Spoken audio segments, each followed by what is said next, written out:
My 3 children, they were my world. I had 2 girls and a boy. Gina was the oldest. She was just always a happy little girl.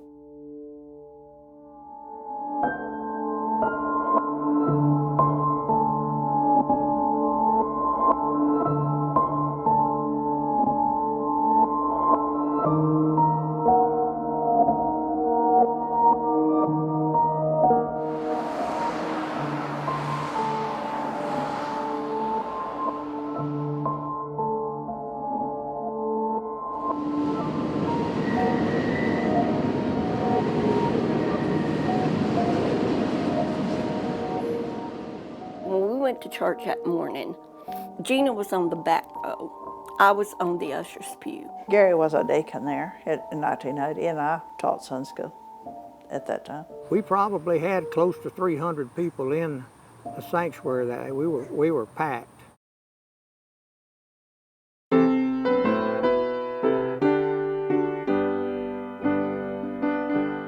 And so we were in the midst of singing, and then all of a sudden, He come through the doors, screamed out, "This is war." it was being broadcast. The church service was being broadcast, so people started calling the police department and saying something's going on at the First Baptist Church.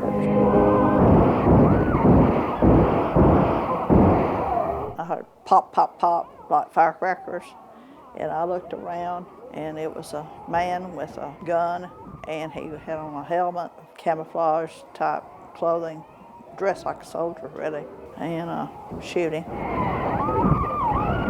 We were just trapped, helpless.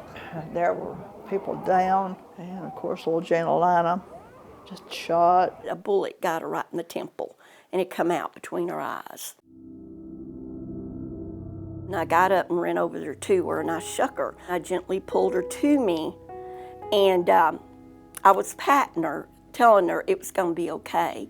But when I looked under the bench, I saw her brains. And I knew it wasn't going to be okay. Our pastor, associate pastor, he told people, get down, get down. Everybody, please sit down. Please sit down. The ushers interrupted him because one of them grabbed a gun barrel when he was shooting back there. Fortunately, thank the Lord that Chris Hall jumped on his back. Chris he was a great running back at Dangerfield on one of the state championship teams, and athletic. Chris was fast. Chris was very fast. They broke through the set of doors right, they entered the auditorium, wrestling, hit the floor, shots began to ring out.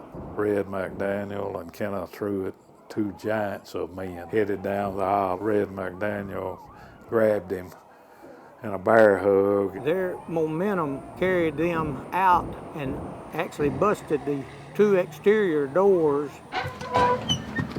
He shot Red 5 or 6 times while all that, he didn't turn loose of him. When they hit the ground outside, the pistol bounced, a few feet away. I had gotten up and was headed back that direction. Kenneth dove on him, but just before he got there, he was able to grab a gun and shoot Kenneth. Mr. Truitt was laying right here, and Red McDaniel was laying over there. And Red never opened his eyes, never said, a word. He didn't say anything. And then I talked to Kenneth Truitt and asked him, was there anything that I could do? I did take my coat off and put under his head. He just kept saying, "Junior, it hurts." Mr. Truitt, he didn't make it to the hospital. So 5 people were killed. And 10 more wounded.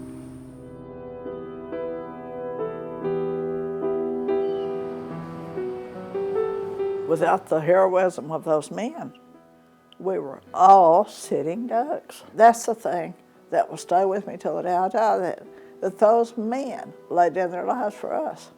And just such a wonderful example of good, such terrible example of evil.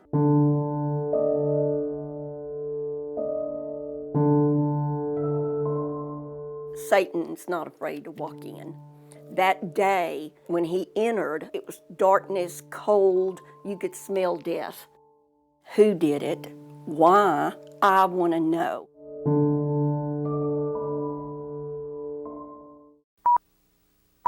dressed in full combat gear, burst into the crowded church and fired on the congregation. 2 men were killed trying to wrestle the gunman outside.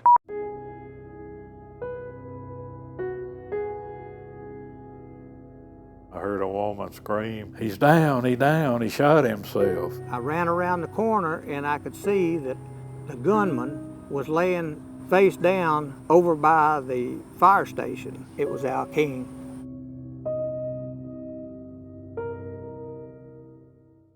The gunman, identified by witnesses as Alvin Lee King, shouted, "This is war," and opened fire. 5 people were killed, 10 people wounded. I knew right away that was him. It about made me physically ill because I'd been on the grand jury that indicted him. And I thought, oh no, is this what caused this? I remember when the district attorney came in there, he said, now this next case is really unusual and it's going to be very graphic, and I just want you all to get prepared for it. His daughter had finally pressed charges for sexual assault. And they started telling us what he had done, and it was awful. It was totally unimaginable what a father would do to a daughter. He was desperate. He didn't want to face those charges. Of course, he was arrested. He got out on bail. King was scheduled to go on trial Monday for incest. Apparently, they had been trying to get some character references for him. Authorities suspect Sunday's motive may have been revenge when church members refused to be character witnesses. All of them that had been approached, and I don't really know how many had been approached, said no. Perhaps one of the reasons he targeted the First Baptist Church was because people there weren't willing to be character witnesses. And also, First Baptist Church was full of school people.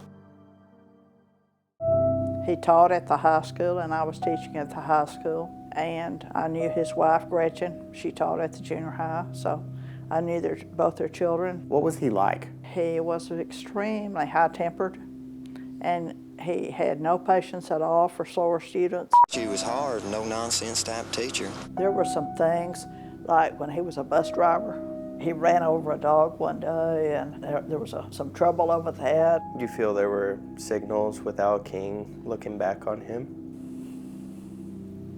Well, I tell you what, I was afraid he'd do something. Of course, it never entered my mind he would do something so radical.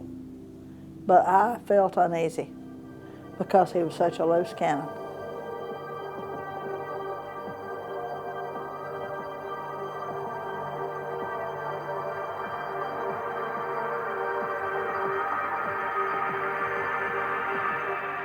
Did you ever suspect that he would be violent like this? I don't know that I suspected it, but I was not surprised at it. And he was your high school teacher? I do know this from being in his class, and when he took his glasses off, he was blind as a bat. And he lost his glasses whenever they pushed him out of the building. He came running from the front of the church, run right past his truck, and with him not having his glasses on and not being able to see, I really feel like he probably hit this and fell and had that .22 pistol, and it just accidentally. I don't think he shot himself in the head on purpose. But God and him, the only ones that know the answer to that. It was also premeditated because he'd been making plans.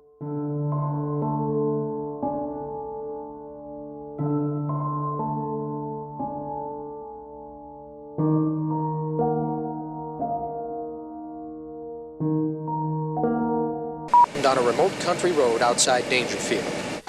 Inside, King tied his wife to a chair, then headed for the First Baptist Church in town.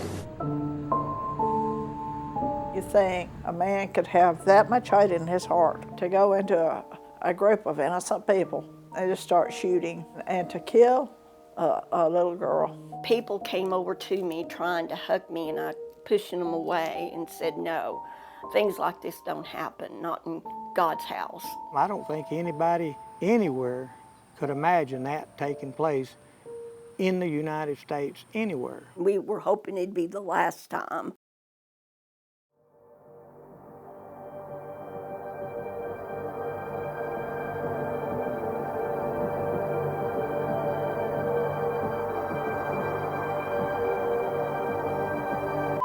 Police believe he shot and killed 6 people and wounded another at this posh Dallas nightclub. The 35-year-old gunman smashed his truck through the front windows of the cafeteria. I saw the man eye to eye. We have children over here. Fort Worth's Wedgwood Baptist Church was packed with mostly teenagers. Pulled the trigger and it hit me in the chest.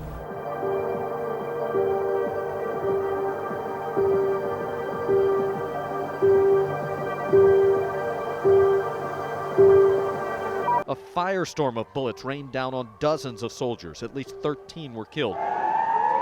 You don't expect it here. You don't. The lone survivor of the massacre that killed her parents and 4 siblings. I'm really thankful for all of the people that have been praying for me. Reaction tells the story of the chaos and horrific scene that unfolds as the gunshots start exploding. We have an active shooter with a high-power rifle. Get back!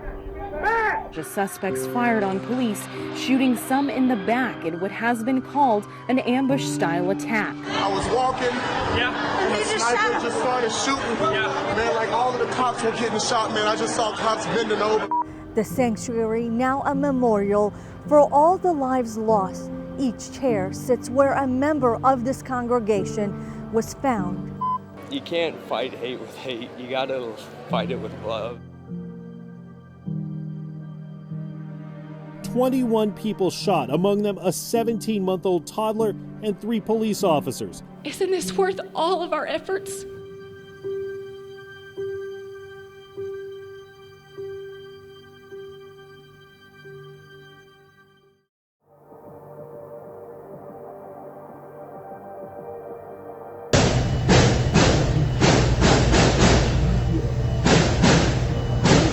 Authorities believing at this point the suspected gunman acted alone and published a manifesto. I just want to know that she's not in that building and that nobody's taking care of her. It's horrible. We have a problem here, but my gosh, the solution is us. Santa Fe, Sutherland Springs, El Paso, Texas, these things are going to continue to happen if we don't take action.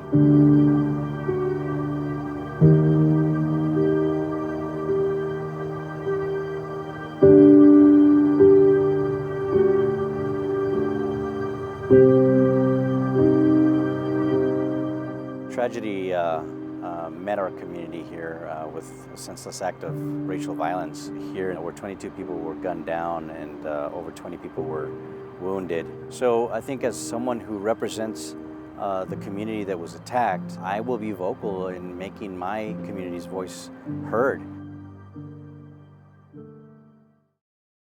Select Committee on Mass Violence Prevention and Community Safety will come to order. The clerk will call the roll. Darby. Here. Navarez. Blanco. Here. Capriglione. Here. Guerin. Here. My commitment to you is that we will listen, we will work, and we will engage in a serious conversation. I want to thank Governor Abbott for his quick and comprehensive response and his executive orders to address some of our system's shortcomings. We have in place a working model that is good, but we know that we need to both expand and improve upon those efforts. Governor Greg Abbott issued 8 executive orders to move from reaction to prevention, and he's directed that the Department of Public Safety take specific actions. The governor has suggested increasing the presence of suspicious activity reporting. You'll often hear him say, if you see something, say something. I think that's one component of this. Every person has got to be aware of their surroundings and be able to and willing to report suspicious activity when they see it.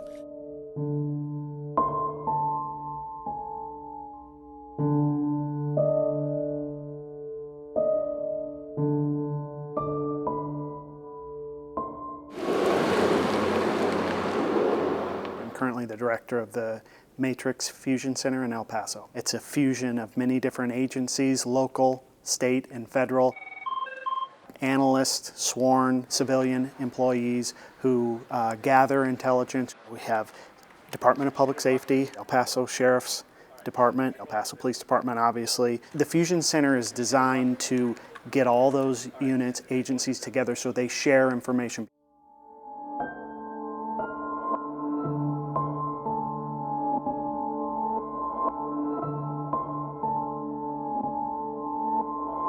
there's only a finite amount of information we can go through with the staff we have. But that's certainly, the more people, the more eyes, the more technology, the more programs we have helping us uncover that information, the better opportunity we have to prevent something from happening. There are a handful of fusion centers in Texas, but not every area has them, correct? Correct.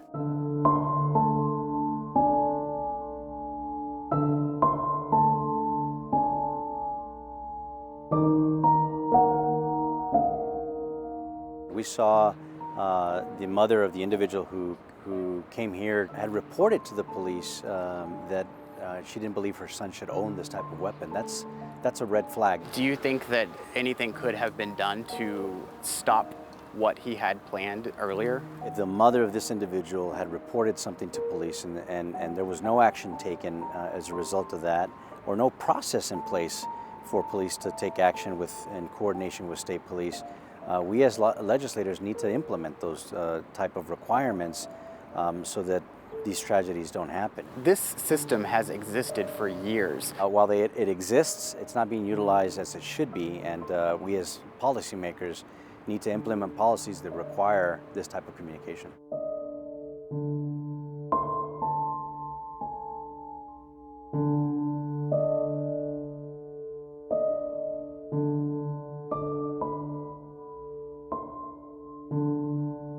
My son Dylan is a firefighter, and he's been on the El Paso Fire Department for several years. He was one of the first on the scene. He was actually in Walmart when he called me to let me know he was okay. The dead were still in there, and he saw everything. The one person that really understands is his dad. You know, one of the few people that's been through it. What's it like for you as a wife and a mother to have a family that was touched by mass violence twice? My son and my husband were both involved in the two largest shootings in El Paso. So it's sad that I have two, members going through that.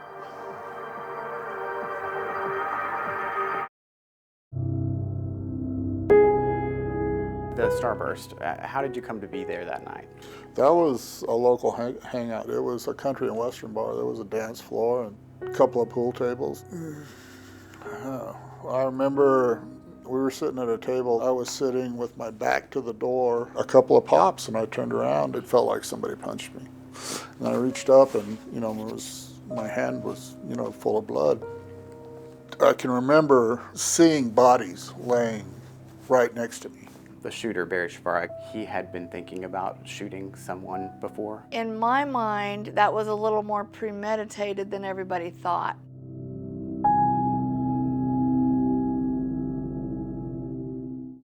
The shooting at the Starburst was probably one of the first documented mass shootings in America.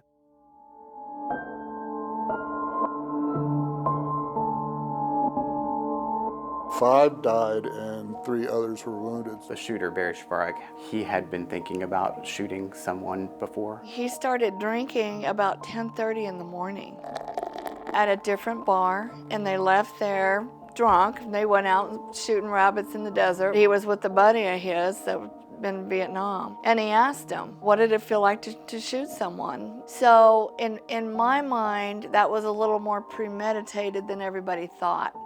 That he didn't just snap at the bar. It was like the thought process was already kind of in place. He's got the 22 in his car. Apparently, he'd been thinking about it. There were people screaming and it was chaos. It felt like I was hit. Somebody punched me is what I thought at first. It entered my chin right here and came out of the front of my chin. And that's one of the reasons why I wear a beard. My friend Roger actually took a pool cue and hit him, I believe it was twice with the cue. One of the guys at the bar grabbed him, and then 2 other people ran over and just all subdued him. I'm here to tell you that you have absolutely no idea how you're going to react in a situation like that until it happens to you. The only thing you can do is prepare.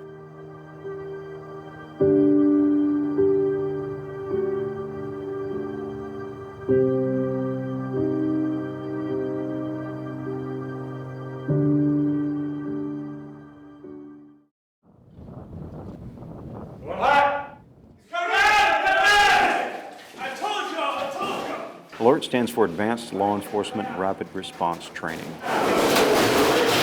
We're in the simulation building. It's a mock school, wide hallways, lots of rooms, multiple floors, stairwells, and all the things that are characteristic of where a lot of these attacks occur.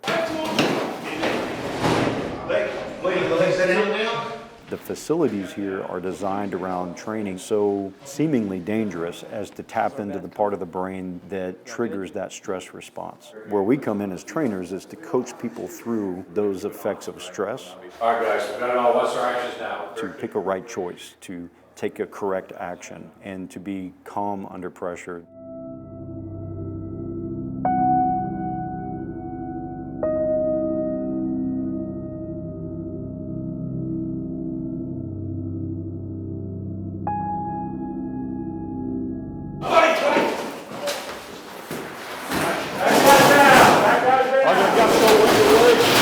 So we're not just going out and training and saying, hypothetically, something could happen. Instead, we look at what has unfolded over this 19-year period and show this is how civilians can help. What the law enforcement officers learned in this setting today, they can go back to their homes and hopefully teach that to citizens to be able to respond. That's exactly what we're looking for. We want them to go to, we get all the phone calls from the churches and the schools and the hospitals and the business community.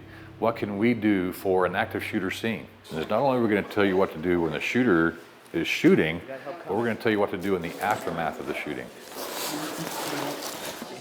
All right, give us your tourniquet. Give us your tourniquet. I'm going to put a tourniquet on. I'm going to put on a chest seal. I'm going to do a wound pack. A femoral bleed, on average, is only about 2 minutes before the person bleeds out. The average response time for a police officer is 3. So if you're waiting on a first responder to come and save this situation, time's not going to allow it. It's just the clock is ticking. Should this program be a requirement for every department in the nation? The public's expecting it now.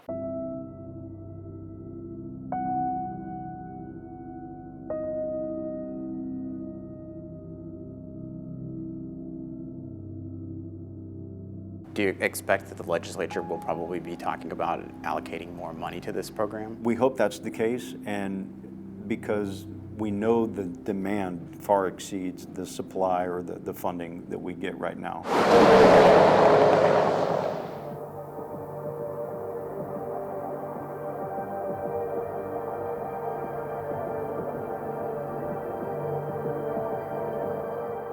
I had 6 children, and that was Randy, the one who was taken away from me at the age of 20. I loved that boy. And Barry Shavark took him within seconds. I've heard about people, subduing the shooter with a pool cue. Yes. And of course, your son pushed a woman out of the gunfire. Yes, he gave his life. I was so proud of that boy, to save somebody. His death wasn't in vain. Barry Shavark was convicted of 5 counts of murder. Yes. And he is in prison still today. Yes, he is, yes. He comes up for parole, and you and your family have been active in voicing your concerns about that. We just signed the papers why he shouldn't come. I did not sign the paper this last time.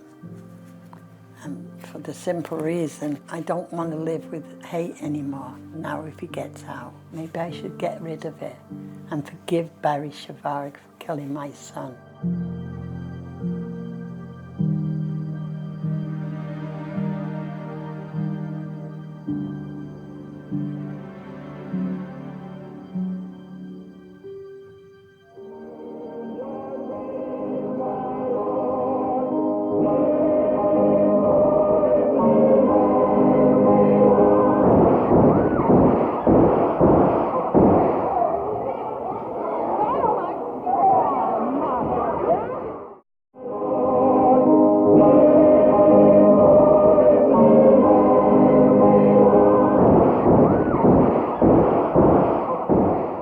The gunman ran across the street and shot himself in the head. He shoots himself with a .22 pistol, grazes his skull with a .22. It knocked him out. 46-year-old Alvin Lee King III is charged with the murders and is recovering at a Galveston, Texas hospital. Doctors found King competent to stand trial, so they sent him back here to Morris County. We were so afraid that he would get off with insanity. I was just scared to death that he was gonna somehow come back. Flags are flying at half-staff. Most of the business district is shut down in memory of the 5 people who were killed Sunday at the First Baptist Church. We went back to the church that night and helped pull out the bloody carpet. They tried to drown out the smell of blood with ammonia and repair the bullet-ridden pews. They had to pull out all the pews. We use it as a fellowship hall. We voted to build a new sanctuary. After that happened, we had deacons on patrol every service. In our library, there is an album. We received cards and letters from people all over the world saying that they were praying for First Baptist Church, Dansville. Just made the church stronger. You know, evil didn't win. King was to stand trial soon for the June 1980 mass murder. When they brought him back, they were transporting him from the jail. I never shall forget, in the paper there was a picture of him sticking out his tongue. How arrogant. I've killed these people, and I'm sticking out my tongue. And just such total defiance. When they started playing the radio tape, you could hear the shots, and then you could hear people crying. And when the relatives heard that, then they all started crying in the courthouse.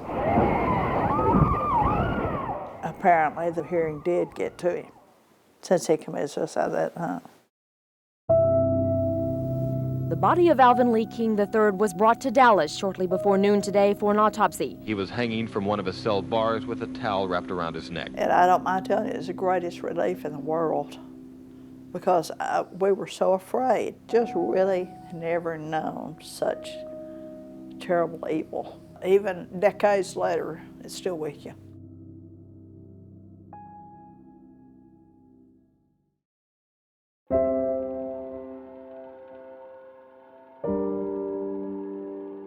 It's a pain. It's a void in your life. This is Gina, and this is her little class. This was first grade? This was kindergarten. Kindergarten. After this happened, I had people to come tell me, time is going to help. Time is going to help. If I hear that one more time, I'm going to scream. I don't want time to take care of it. I want it to be taken care of now.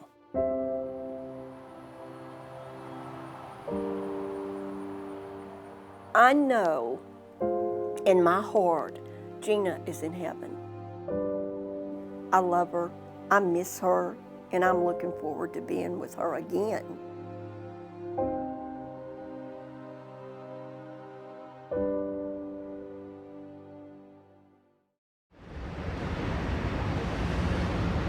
Hello, we are at Rolling Hall here at the McCombs School of Business at the University of Texas. I'm Josh Henkel. And I'm Arzo Dost. Over the last 4 decades, we've had at least 32 mass shootings here in Texas. Of course, Austin has had its own history with mass shootings, with one that happened here more than 50 years ago on this very campus. It was one of the deadliest mass shootings by a lone gunman. There have been many other mass shootings since, and now Texas families are demanding something be done. So right now, lawmakers are talking about options to stop these tragedies, these mass shootings that have been happening across Texas. I want to start with Fred Burton, who specializes at Stratfor with security and terrorism. A big focus has been on suspicious activity reporting. Well, I think it's critical, meaning if you look at, if you see something, say something, and the ability to report unusual behavior or things that just don't look right, to give the proper authorities an opportunity to evaluate what might be coming on. After any mass shooting, the conversation often turns to mental health. Karen Reynes with NAMI, you guys focus on education and support. Is it fair to always make that connection, and what stigma does that create? Yeah, it's absolutely not fair, especially when I think we look at the studies and data that have been consistently showing us that actually mental illness can only be connected to less than 4% of any kind of violence in the United States. And then when we look at mass shootings specifically, some of the recent studies we've seen, one coming out of the National Council of Behavioral Health, which showed that less than 1/3 of mass shootings could be attributed to mental health issues. So that's 2/3 of those mass shootings that there doesn't appear to be a direct link there. And yet that seems to be what we tend to lead with. And so it is a vast issue in the sense that I think as we continue then to point to that immediately, what it does do is I think it does raise the stigma that already exists. And I think it's important to recognize that that stigma translates to shame for the individuals and families that are impacted. And what you want to make sure that you're doing in issues of mental health, which are serious public health issues, is you want to make sure that people feel confident and comfortable about reaching out and getting the help that they need in regards to their mental health issues. And so we know from families and individuals that we talk to, that continues to be a barrier, especially anytime after a mass shooting when that's the conversation. People hunker down and they isolate more because they are fearful. And I think it's important to recognize that that we educate ourselves in understanding that there is that 4% and that we understand in most of those cases that 4% also equates to people who are untreated. And many times there's a substance use issue going on as well. So the more educated we are in understanding that, one, having people that are not accessing treatment becomes a hindrance to all of us, but then also recognizing that in many cases you can have that relationship between not only having a mental health issue but also the substance use issue. So we really need to understand where this violence is coming from. And I think we really have not done enough studies around mass shootings to truly understand all of the root causes. I think going to mental health isn't easy. Let's lean into that. And so we do need to better educate the community. We spent some time down at Texas State University at ALERT, which trains law enforcement on how to handle active shooter situations. John Kernett, you're there all the time. You know, what role does citizens play in that scenario? It's a huge role. They're there before the responders get the call and can respond and do what we're supposed to do. So that's why it's important for us as a response community to reach out to the community that we service, that we serve and protect, and train them on what they can do when seconds count more minutes away. What should they do and how should they prepare for this? That's the uncomfortable conversation that very few people want to have, but is absolutely required to have. There are things that people need to do to prepare themselves, not just for these active attacks, but for any type of man-made or natural disaster that can overwhelm somebody's ability to cope with what they're dealing with.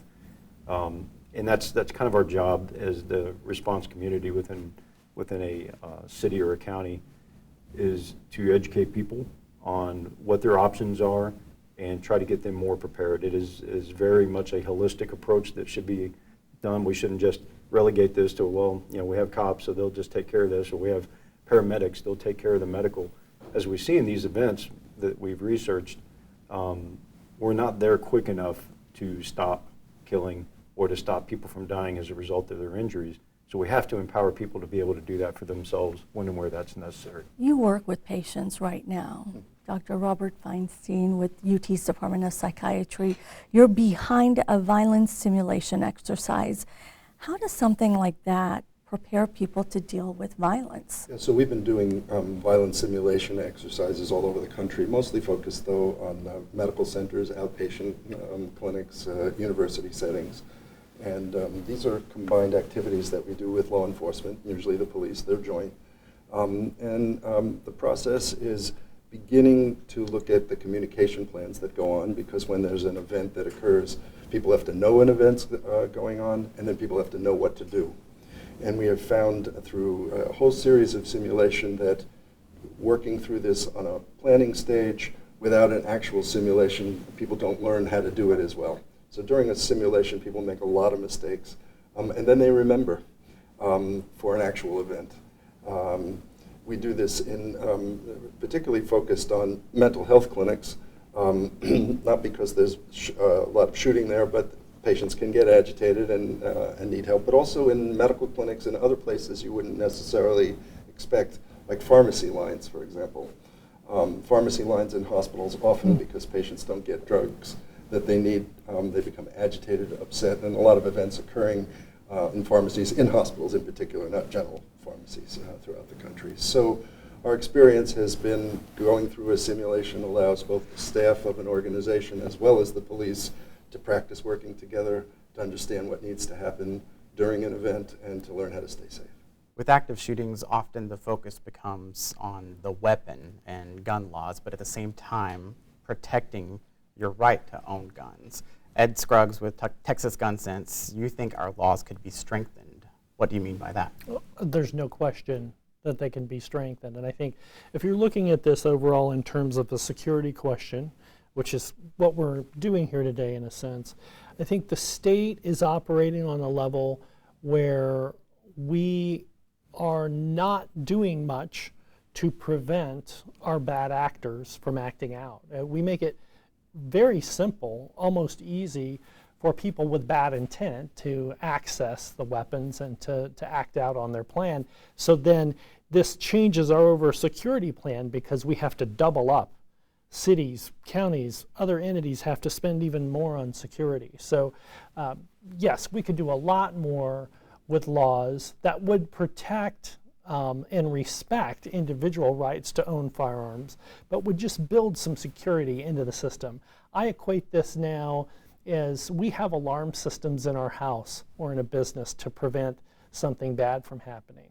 We're basically proceeding in the state without an alarm system, and we're just dealing with the problem when it comes to the door, and that makes it so much more difficult. We think if we can put some safety into the system in the very beginning to make it more difficult, for example, for the shooter to bring the gun to school or to the workplace when they have no business having a firearm, that this will aid in overall security and safety for the entire state. I think it's really important that as we look at of all the different things that we can do in terms of prevention, that is one in which, what if we could reduce that 4% to make it even less than that? And I think the reality is currently we don't have the kind of continuum of care that we need around mental health to ensure that that can happen. We have been working recently with a family who has been in a situation where their son had been hospitalized like 13 times in the last 13 months for short periods of time, right? Just long enough where it feels like they're stable, right? But not really getting the long-term kind of care that they needed to get to really achieve wellness.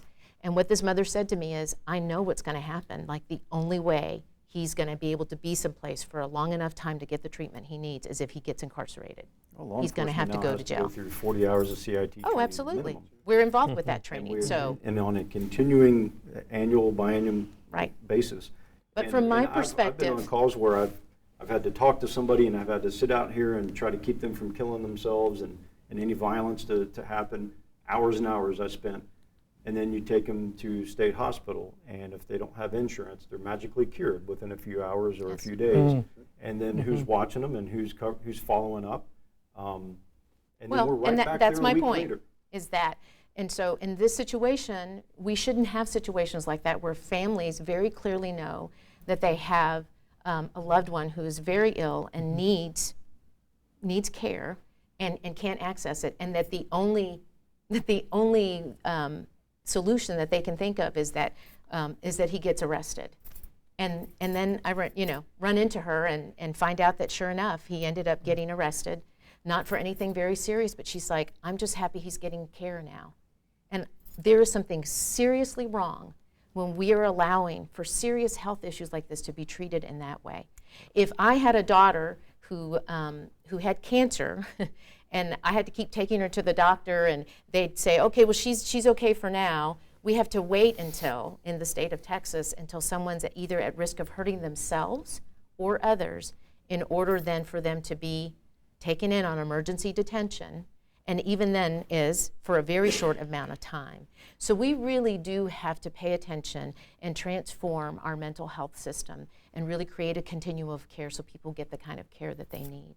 And then you could reduce even that 4% down to almost nothing if we really had that level of care. And if you factor the substance abuse in that 4%, then it turns out that it's the substance use that's producing the violence way more than any of the particulars of the mental health condition. And so, but our resources have been cut. Estimates are we've lost about $5.5 billion worth of mental health services since 2008.